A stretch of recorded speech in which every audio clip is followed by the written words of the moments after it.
I'm in the insurance industry. I don't even have all the answers yet. And one thing I found is people don't understand there are two completely separate things. Medicare is a whole different ballgame.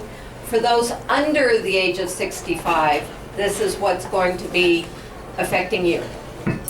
But as far as affecting people, we see how mental health, mental illness affects families, communities, and our whole lives. Tonight we have somebody who's spent more than 50 years in the industry of mental health and is really, really focused on helping those that really need it. Trying to keep families together, keep them functioning, getting them the help and the services and providing the resources that they really need.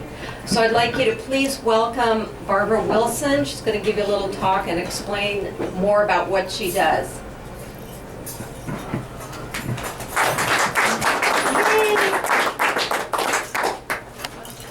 Well, thank you. There you go. Thank you. You know, I have to thank Minerva for this. I had no intention of even thinking about being on the same program as this man here. I heard him speak during the election, and the clarity with which he spoke, and the fact that he's completely nonpartisan, he doesn't have any skin in the game, was just miraculous. And I told, as soon as I knew that Minerva was going to have this gentleman here, I'm like, count me in. I don't care what I have to cancel, I'm there. So when she also invited me to participate on the panel, I'm like, are you sure about that? You know, he's got a doctorate and he's got all this. I bought it. Yeah, I'm like, wow. You know, so, you know, I'll try to talk as little as I can so that we have way more time to hear him. And especially I want to just give a big shout out to Minerva, because unbeknownst to most of us, Minerva's father recently passed. And Minerva, being Minerva, didn't bother to share that with most of us. And the fact that she's doing this event anyway, despite the fact that I told her to cancel it, that lets you know how much influence I have with Minerva. That's it. I've been in mental health. I worked in the old snake pit psychiatric hospitals like you see on, those of you who are old enough, if you ever saw a movie called One Flew Over the Cuckoo's Nest, that was where I started. In those days, mental health was a secret. It wasn't even called mental health. It was the hospital that I started out in was an old line state hospital, which was a community unto itself. They produced their own food, they cooked their own food, they served the food, the patients, as they were called in, they had a laundry. It was completely self-sufficient. They had their own newsletter and canteen. It was completely self-contained. People in those days went to the state hospital and they stayed their entire life. So when I started in 1966, we started with, I worked in something called the back wards, and back wards were where people went and they lived until they died. Okay, that's really the way it was. That was before we had medications.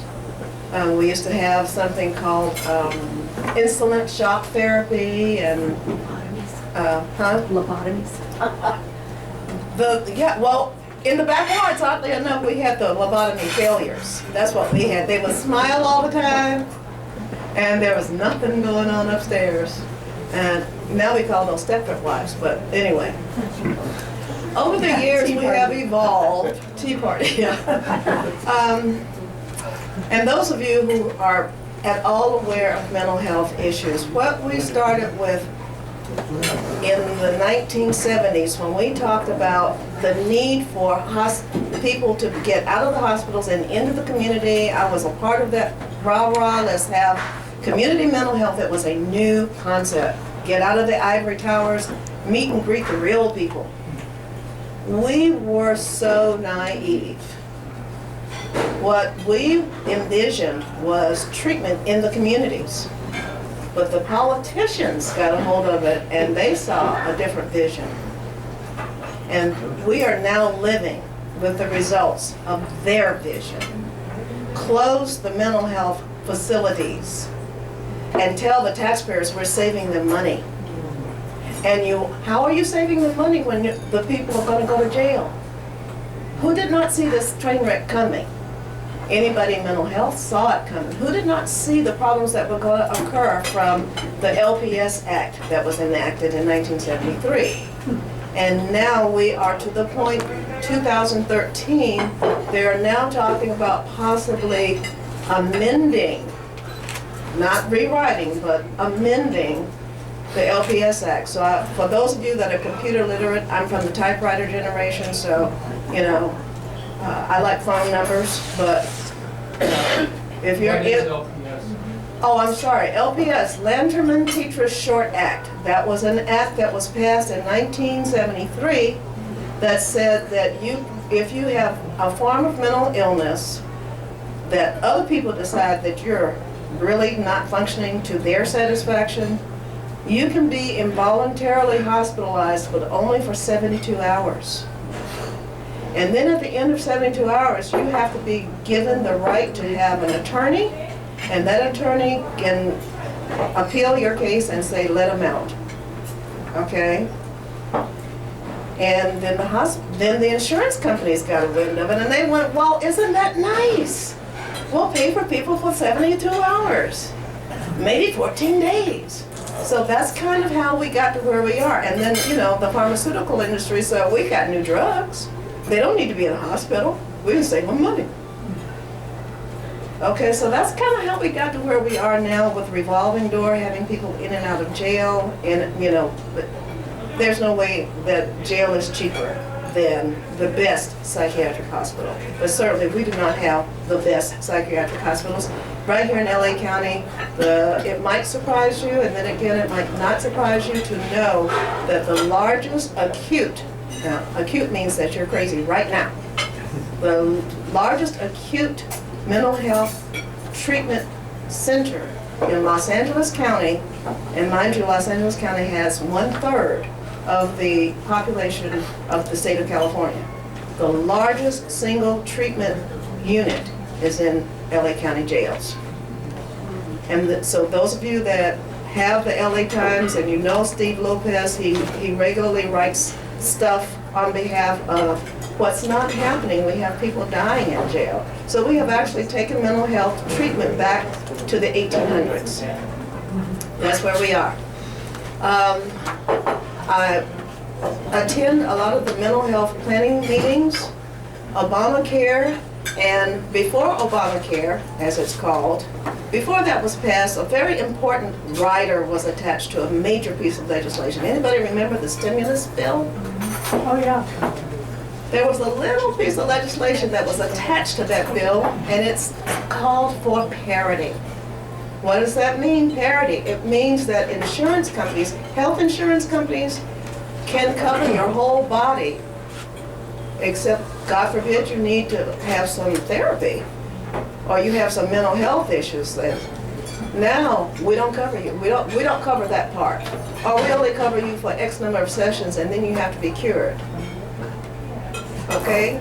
And isn't it funny how when somebody actually gets into a hospital, which right now is easier to get into Harvard than it is to get in a psych hospital. When you get in there, your cure, I guarantee you, you will be cured and discharged in exact accordance to your insurance coverage. So do we have rationed health care? I think we do. I think we do. So I have started a company, Mental Health Hookup. Some men think, they snicker when they hear that word. And one gentleman told me I need to change that to Family Connections. But there's not a social worker on the planet that doesn't know what this means. I have started an agency because I saw what is not being done for families and their loved ones, especially those that don't have a lot of money. And who doesn't have a lot of money? 18 to 59. So if you happen to have a loved one, a son, a nephew, a daughter, who maybe has bipolar, or she maybe is schizoaffective, and she might be, I don't know, 35, she's not going to have great health insurance. She might not have anything except Medi-Cal. So she's not real attractive to private hospitals, and there's no aftercare in existence. So what does mental health hookup do? We go out to families, we meet with families, and we see the client as, our client is the whole family, not the person that has the diagnosis. Because the entire family is affected. Even the family members that are not currently residing under the same roof, they're affected because they're listening to mom complain and complain about their brother who doesn't sleep at night and who's up smoking all night and watching TV all night and it's too loud and blah, blah, blah, blah, blah. And what are they going to do? They don't know. That's where we come in. If you have, and here's the difference. I was just talking to somebody earlier about autism. We're not about autism, okay? I want to be very, very clear who we focus on. People that have autism get diagnosed when they're children. So despite the fact that there's not enough money, there is money for kids. They're called developmentally disabled. So they get money. They get money from the school districts, they get money from the county, they get a lot of different ways. They put it together and patch a quilt and they get that kid treated. But when mental illness strikes, serious chronic forms of mental illness, it doesn't happen until they're young adults, 18 to 24. So their first episode might be when they're away in college. And they're looking for what happened. Who put something in my drink? I don't know. And the family's like, well, my son is really not crazy. He's very smart. Like, one has something to do with the other. These, therefore, don't make attractive candidates for fundraising. Because in America, we have an underlying belief with many people that if you're poor, it's your own fault. Well, guess what? If you have a chronic form of mental illness that starts to bother you when you're 18, 20, 24 years old, those are the years that you would normally be career building. And you're not career building if you're in and out of psychiatric institutions and trying to figure out what's wrong with me, what's wrong with them, why are they talking about me. So those are the people that we target within mental health hookup. 18 years old, you could have wonderful services as a mentally ill child. Turn 18 and see what happens. All of those services go out the window. And now all you've got left is maybe SSI. So that's our target population. We're live 24 hours. That doesn't mean I want you to call me every 24 hours. It just merely means that if there's a crisis, and I'm not talking about a 911 call where there's blood and guts and all of that, but if you have a crisis, say your adult child shows up on your doorstep at 2 o'clock in the morning, who are you going to call? Do you take them in? Do you kick them to the curb? You know, you've taken them in before, you know this dance. We're door number 3. So thank you for letting me speak. Thank you. And here's some